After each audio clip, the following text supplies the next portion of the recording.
In the grand collage of human cultures, some identities are so distinct, so visually powerful, that they seem to be cut from a different cloth.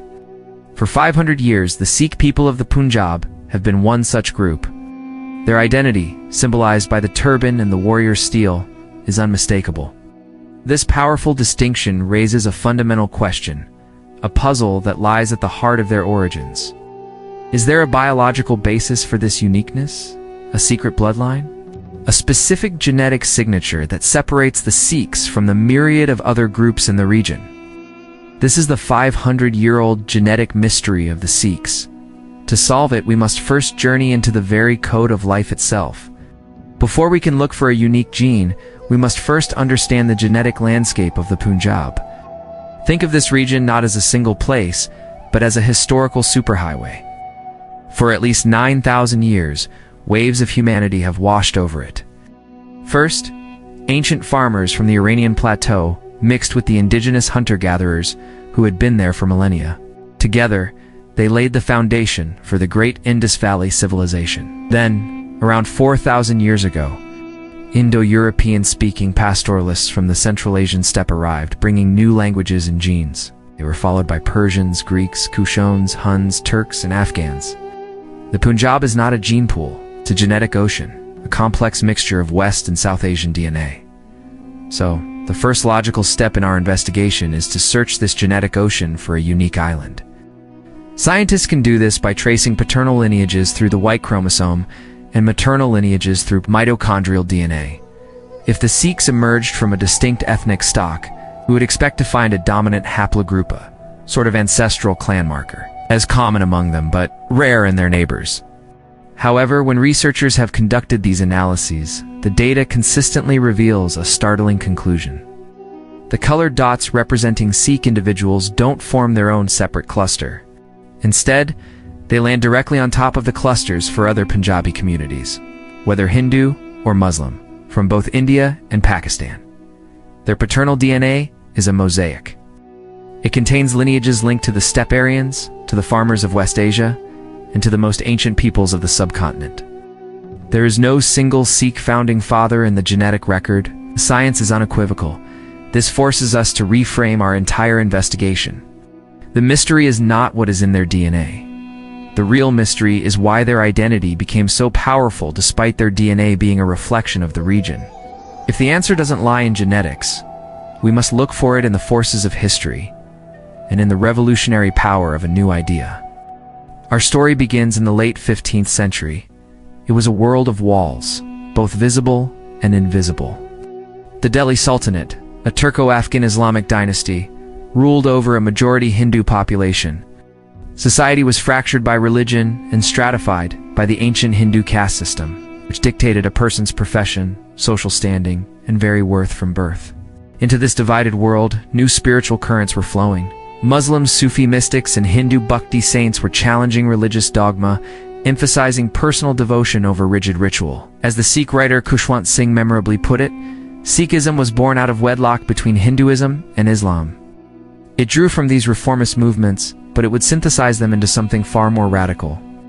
The founder of this new path was Guru Nanak. After a profound mystical experience, he emerged with a simple, yet world-shattering message. Ek Onkar, there is one God, and there is no Hindu, there is no Muslim.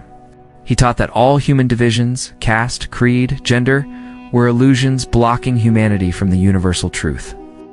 But Guru Nanak didn't just preach this. He engineered a society around it. He created the institution of the langar, the free community kitchen. This was not simply an act of charity, it was a radical act of social demolition. In a time when even the shadow of a low-caste person was considered polluting to a high-caste Brahmin, the langar forced everyone to sit on the floor as equals and share the same meal. It was a physical and symbolic destruction of the caste system, and the primary tool for forging a new egalitarian community.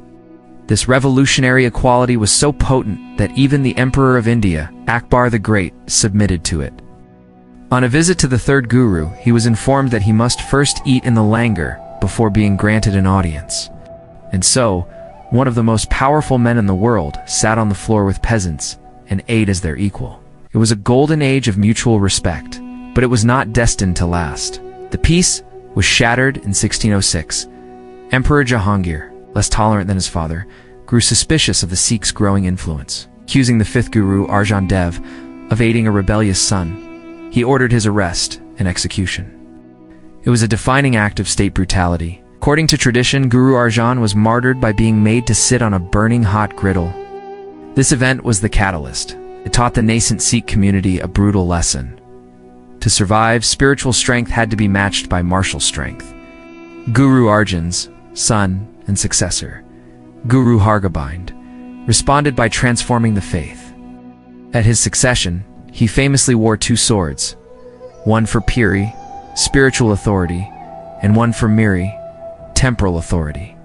The era of the saint soldier had begun. The Sikhs were no longer just a spiritual commune. They were now a people prepared to defend their existence. The persecution culminated decades later under the reign of the zealous Emperor Aurangzeb. In one of history's most remarkable acts of self-sacrifice, the ninth Guru, Tegh Bahadur, interceded on behalf of a group of Hindu Brahmins who were being forcibly converted to Islam. He offered his own head to protect the religious freedom of another faith. For this, he was arrested and publicly beheaded in Delhi. His martyrdom sent a shockwave across India. It now fell to his son, the 10th Guru, Gobind Singh, to lead a people who had been twice brutalized by the state. He realized that to ensure the survival of Sikhism for all time, the community itself had to become an eternal institution, a nation that could outlive any single guru. He needed to forge them into something new, something unbreakable. In the spring of 1699, Guru Gobind Singh called a massive gathering. He stood before the crowd, drew his sword, and made a shocking demand. He asked for a volunteer willing to offer their head as a human sacrifice for the faith. A fearful silence gripped the assembly. Eventually, one man stood up. The guru led him into a tent. Moments later, he emerged with a blood-drenched sword. He demanded another head. And then another. 5 times, brave souls volunteered their lives. 5 times, the guru seemed to execute them. After the 5th apparent sacrifice, the guru re-entered the tent and emerged with all 5 men, alive and dressed in magnificent new attire. He had not killed them. He had tested their devotion to the point of death. He called them the Panj Pyar, the 5 beloved ones. They would be the foundation of a new order. This event was the crucible where the modern Sikh identity was forged. Guru Gobind Singh initiated these 5 into the Khalsa, a new, caseless society of warrior saints. First, the baptism.